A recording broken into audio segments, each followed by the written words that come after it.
ಆಚಿ ಮಸಾಲ. ಎಂತ ಅಡಿಗೆಯ ರುಚಿಯಾಗೋ ರಹಸ್ಯವು 20 ರೂಪಾಯಿ. ಈ ನಡುವೆ ಕಾಂಗ್ರೆಸ್ಗೆ ಎಸ್ಪೆಷಲಿ ಕಾಂಗ್ರೆಸ್ಗೆನೆ ನಿದ್ದೆ ಕೆಡ್ತಿರೋದು ಬೊಮ್ಮನಹಳ್ಳಿ ಬಾಬು. ಎಸ್, ಈಗಾಗಲೇ ದೊಡ್ಡ ಮಟ್ಟದಲ್ಲಿ ಪ್ರಚಾರವನ್ನು ಮಾಡ್ತಾ ಇದ್ದಾರೆ. ನಾನು ಅಭ್ಯರ್ಥಿಯಲ್ಲಿ ಆಕಾಂಕ್ಷೆಯಲ್ಲಿ ಯಾವ ಪಾರ್ಟಿಯಿಂದಂತೂ ಹೇಳ್ತಿಲ್ಲ, ಪಕ್ಷೇತರವಾಗಿ ನಾನು ಸ್ಪರ್ಧೆ ಮಾಡ್ತೀನಿ ಅಂತ ಈಗಾಗಲೇ ಬೊಮ್ಮನಹಳ್ಳಿ ಬಾಬು ಹೇಳ್ತಾ ಇದ್ದಾರೆ. ಸೊ ಡಿ ಕೆ ಶಿವಕುಮಾರ್ಗೆ ಒಂದು ರೀತಿ ನಿದ್ದೆಗೆಡಿಸಿದ್ದಾರೆ ಬೊಮ್ಮನಹಳ್ಳಿ ಬಾಬು ಅನ್ನೋ ಲೆಕ್ಕಾಚಾರ. 2 ತಿಂಗಳಿಂದ ಈಗಾಗಲೇ ಫುಲ್ಲು ಹಿರಿಯೂರಲ್ಲೇ ಕ್ಯಾಂಪ್ ಹಾಕ್ಕೊಂಡು ಮನೆ ಮಾಡಿಕೊಂಡು ಕಚೇರಿ ಮಾಡಿಕೊಂಡು ಅಲ್ಲೇ ಪ್ರಚಾರವನ್ನು ಮಾಡ್ತಾ ಇದ್ದಾರೆ. ಹಿರಿಯೂರು ಅಭಿವೃದ್ಧಿಗೆ ನಾನು ಬದ್ಧ, ನನ್ನ ಆಸ್ತಿ ತ್ಯಾಗಕ್ಕೂ ನಾನು ಸಿದ್ಧ ಅಂತ ಇದ್ದಾರೆ ಅಟ್ಟಿಕಾ ಬಾಬು ಅಥವಾ ಬೊಮ್ಮನಹಳ್ಳಿ ಬಾಬು. ಸೊ ಕಾಂಗ್ರೆಸ್ನ ವೋಟ್ ಬ್ಯಾಂಕ್ ರಾಜಕಾರಣವನ್ನು ಇವರು ಬದಲಾವಣೆ ಮಾಡಿಬಿಡ್ತಾರೆ ಅನ್ನೋ ಒಂದು ಚರ್ಚೆ ಆಗ್ತಾ ಇದೆ. ದಲಿತ ಮತಗಳು, ಮುಸ್ಲಿಂ ಮತಗಳು, ಜೊತೆಗೆ ಏನು ಅಹಿಂದ ಅಂತ ನಾವು ಕರಿತೀವಿ, ಅಹಿಂದ ಮತಗಳು ದೊಡ್ಡ ಮಟ್ಟದಲ್ಲಿ ಎನ್ಕ್ಯಾಶ್ ಮಾಡ್ಕೊಳ್ಬಹುದು ಬೊಮ್ಮನಹಳ್ಳಿ ಬಾಬು ಅನ್ನೋ ಒಂದು ಲೆಕ್ಕಾಚಾರ ಇದೆ. ವಿಶೇಷವಾಗಿ ದಲಿತ ಮತ್ತು ಮುಸ್ಲಿಂ ಮತಗಳು ಸುಮಾರು 60-70 ಸಾವಿರ ಮತಗಳು ಆ ಒಂದು ಕ್ಷೇತ್ರದಲ್ಲಿ ಇದ್ದಾವೆ. ಆ ಒಂದು ಮತಗಳನ್ನು ತನ್ನತ್ತ ಸೆಳೆದ್ರೆ ಕಾಂಗ್ರೆಸ್ಗೆ ಬಹುದೊಡ್ಡ ನಷ್ಟ ಆಗುತ್ತೆ. ಸೊ ಇದು ಕಾಂಗ್ರೆಸ್ಗೆ ದೊಡ್ಡ ಮಟ್ಟದ ಒಂದು ರೀತಿ ಗೇಮ್ ಚೇಂಜರ್ ಆಗಬಹುದು ಇವರು ಅನ್ನೋ ಲೆಕ್ಕಾಚಾರ. ಇವರನ್ನು ಕೂಡ ಮನೆಗೊಳಿಸಬೇಕಾಗುತ್ತೆ ಕಾಂಗ್ರೆಸ್. ಒಂದು ವೇಳೆ ಕಾಂಗ್ರೆಸ್ ಬೇರೆಯವ್ರು ಟಿಕೆಟ್ ಕೊಟ್ಟರು ಬೊಮ್ಮನಹಳ್ಳಿ ಬಾಬು ಸ್ಪರ್ಧೆ ಮಾಡಿದ್ರೆ ನಿಜಕ್ಕೂ ಕೂಡ ಕಾಂಗ್ರೆಸ್ಗೆ ದೊಡ್ಡ ಒಂದು ರೀತಿ ಬ್ಯಾಕ್ ಫೈರ್ ಆಗುತ್ತೆ, ಸಂಕಷ್ಟ ತರಬಹುದಾದಂಥ ಒಂದು ಸಾಧ್ಯತೆ ಮಾರುತ್ತೆ ಬೊಮ್ಮನಹಳ್ಳಿ ಬಾಬು. ಸೊ ಇವ್ರನ್ನೂ ಕೂಡ ಕನ್ವಿನ್ಸ್ ಮಾಡಬೇಕಾದಂಥ ಜವಾಬ್ದಾರಿ ಕಾಂಗ್ರೆಸ್ ನಾಯಕರಿಗೆ, ಡಿ ಕೆ ಶಿವಕುಮಾರ್ಗೆ ಇರಬಹುದು ಅಂತ. ಅಲ್ಲ, ಖಂಡಿತ ಇವರು ಟಾರ್ಗೆಟೇ ಅಹಿಂದ ಮತಗಳು. ಅಲ್ಲಿ ಇಲ್ಲಿವರೆಗೂ ಆಗಿರೋ ಚುನಾವಣೆಗಳಲ್ಲಿ ಬಹುತೇಕರೆಲ್ಲ ಗೆದ್ದಿರೋರು ಕೂಡ ಅಹಿಂದ ಮತಗಳ ನಿರ್ಧಾರದ ಮೇಲೆ ಇವರು ಹೋಗಿ ಬಹಿರಂಗವಾಗಿ ಹೇಳ್ತಿದ್ದಾರೆ, ನಾನು ಇಂಥ ಸಮುದಾಯಕ್ಕೆ ಸೇರಿದಂಥವ್ರು, ನಾನು ಮದುವೆ ಆಗಿರೋದು ಇಂಥ ಸಮುದಾಯದಿಂದ, ನನ್ನ ಜೊತೆನೇ ಯಾದವ್ ಸಮುದಾಯದವರು ಕೂಡ ಬರ್ತಾ ಇದ್ದಾರೆ, ಜೊತೆಗೆ ಅವ್ರ ಹೆಸರುಗಳೆಲ್ಲ ಹೇಳ್ತಿದ್ದಾರೆ.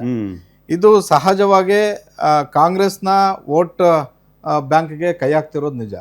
ಒಂದು ವೇಳೆ ಅಲ್ಲೇನಾದರೂ ಡೈವರ್ಟ್ ಆ ಮತಗಳೇನಾದರೂ ವಿಭಜನೆ ಆದರೆ ನಾನು ಬೊಮ್ಮನಹಳ್ಳಿ ಬಾಬು ಆಚಾರ್ಯ ರೂಪದಲ್ಲಿ ಗೆದ್ದರೂ ಆಶ್ಚರ್ಯ ಇಲ್ಲ. ಒಂದು ವೇಳೆ ಗೆಲ್ಲದೇ ಇದ್ರೂ ಕೂಡ ಸೋಲಿಸ್ತಾರೆ.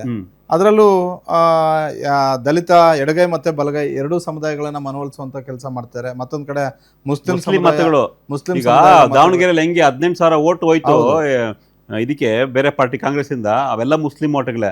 ಒಂದ್ ರೀತಿ ಆ ರೀತಿ ಅಂದ್ರೆ ಮ್ಯಾಜಿಕ್ ಆಗ್ಬಿಡುತ್ತಾ ಇಲ್ಲಿ ಬೊಮ್ಮನಹಳ್ಳಿ ಬಾಬುಗೆ ಮುಸ್ಲಿಂ ಮತಗಳೆಲ್ಲ ಮತ್ತೆ ದಲಿತ ಮತಗಳು ಕೂಡ ಹೋದ್ರೆ ಕಷ್ಟ ಆಗ್ಬಿಡುತ್ತೆ ಕಾಂಗ್ರೆಸ್ಗೆ ಅಂತ ಆ ಭಯ ಇದ್ದೇ ಇದೆ ಇವ್ರಿಗೆ. ಹಾಗಾಗಿ ಈಗ ಸರ್ವೆಯಲ್ಲಿ ಇವೆಲ್ಲ ಬರ್ತವೆ, ಯಾರು ಏನು, ಯಾಕಂದ್ರೆ ಯಾವುದೇ ಚುನಾವಣೆ ನಡೆದಾಗ ಪಕ್ಷೇತರ ಬಹಳ ಜನ ಇರ್ತಾರೆ. ಆದರೆ ಅಂಥ ಎಕ್ಸಾಂಪಲ್ ನಾವು ತಗೊಂಡಾಗ ಇದು ಬಹಳ ವಿಭಿನ್ನವಾಗಿದೆ. ಈ ಹಿಂದೆ ತುಮಕೂರಲ್ಲೂ ಇವರು ವಿಧಾನಸಭಾ ಚುನಾವಣೆ ಸಂದರ್ಭದಲ್ಲಿ ತುಮಕೂರಲ್ಲಿ ಕೆಲಸ ಮಾಡಿ ಅಲ್ಲೊಂದಷ್ಟು ಜನ ನಿದ್ದೆಗೆಡಿಸಿದ್ರು. ಈಗ ಹಿರಿಯೂರಲ್ಲಿ ಕೆಲಸ ಮಾಡ್ತಾರೆ, ಅಲ್ಲೂ ಡಿ ಕೆ ಸ್ಪರ್ಧೆ ಮಾಡೇ ಮಾಡ್ತೀನಿ, ಗೆದ್ದೇ ಗೆಲ್ತೀನಿ, ಕಾಂಪ್ರಮೈಸ್ ಆಗಲ್ಲ ಅಂತ ಹೇಳ್ತಿದ್ದಾರೆ.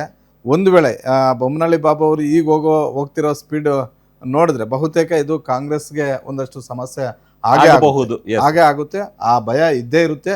ಇವರನ್ನ ಬಹುತೇಕ ಕೊನೆ ಕ್ಷಣದಲ್ಲಿ ಏನಾದ್ರು ಮಾತುಕತೆ ಆಡಿದ್ರೆ ಕೆಲವರು ಹೇಳ್ತಾರೆ ಇವರನ್ನೇ ಕಾಂಗ್ರೆಸ್ ಅಭ್ಯರ್ಥಿ ಮಾಡಿ ಅಂತ. ಕಾಂಗ್ರೆಸ್ ಅಭ್ಯರ್ಥಿ ಇವರು ಮಾಡಿದ್ರೆ ಬೇರೆ ಮತಗಳು ಬರಲ್ಲ ಅಂತ ಆತಂಕವೂ ಕೂಡ ಇದೆ.